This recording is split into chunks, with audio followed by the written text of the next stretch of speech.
Hello, everyone. Today we will learn about the common types, structural components, and main characteristics of SF6 gas-insulated switchgear. SF6 gas-insulated switchgear, also known as gas-insulated switchgear, is a type of high-voltage complete distribution unit. It consists of high-voltage equipment, such as circuit breakers, isolating switches, busbars, grounding switches, transformers, outgoing bushings, or cable terminals, each enclosed in its own sealed component and assembled into a single overall enclosure, filled with SF6 gas at a certain pressure, serving as the insulating medium, as well as the arc extinguishing medium, making it a high-voltage complete distribution unit. SF6 gas-insulated switchgear can be classified according to the insulation medium into full SF6 gas insulation, abbreviated as FGIS, and partial gas insulation, abbreviated as HGIS2 types. According to the structure of the gas-filled enclosure, they can be divided into cylindrical and cubical types. According to the main circuit configuration, they can be divided into phase type and three-phase common box type. Among them, the three-phase common box type is currently widely used. It is equivalent to a substation, except for the transformer. All the primary equipment is installed in a closed metal enclosure filled with SF6 gas, enhancing the integration of GIS. According to the installation location, SF6 gas-insulated switchgear can be divided into indoor and outdoor types. The basic structure of GIS mainly consists of the enclosure and independent standard components. The GIS enclosure is made of steel or aluminum plates, forming a sealed enclosure. Its function is to contain SF6 gas, protect moving parts from external contamination. Each standard component is made into an independent gas chamber. It includes a circuit breaker chamber, an isolating switch chamber, a grounding switch chamber, a transformer chamber, a busbar chamber, and so on.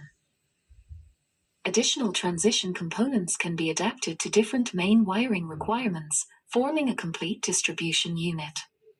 When designing GIS, it is generally divided into several compartments according to the main wiring provided by the user.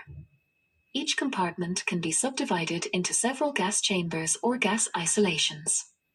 Gas chamber division should consider the following factors. First, components with different rated pressures must be separated.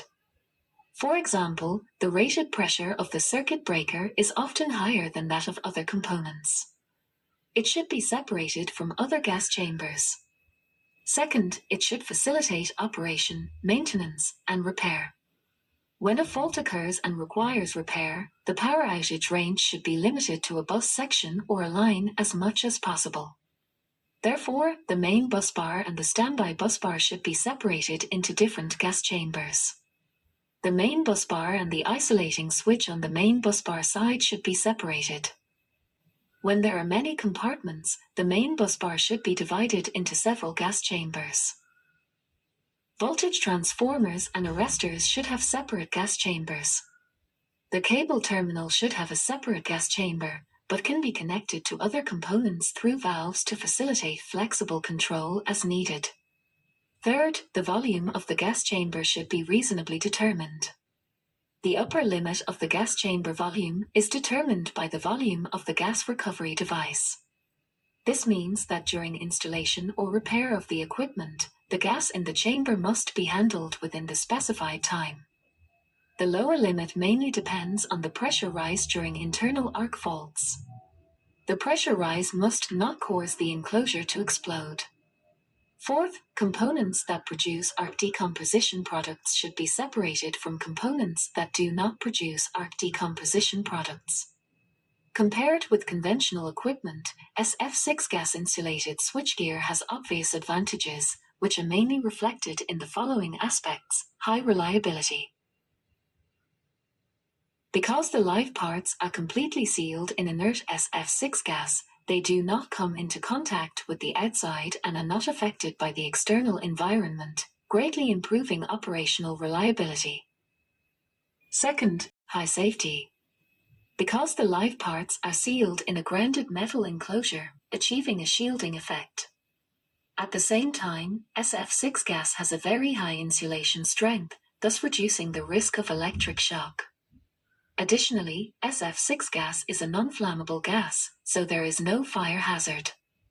Third, because it uses SF6 gas, which has a very high insulation strength as an insulating and arc extinguishing medium.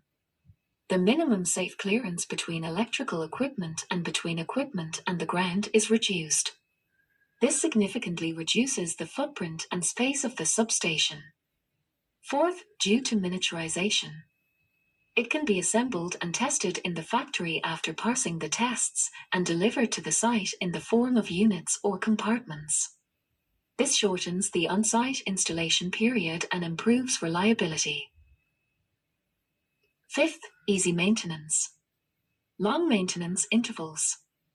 Although GIS has significant advantages, it has high sealing performance requirements, high metal consumption, high cost, large hazards after faults, toxic gases during maintenance can harm maintenance personnel.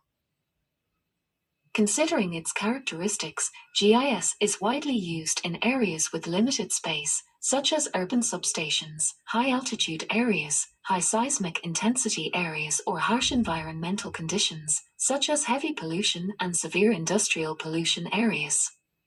That's all for today's lesson. Thank you, everyone.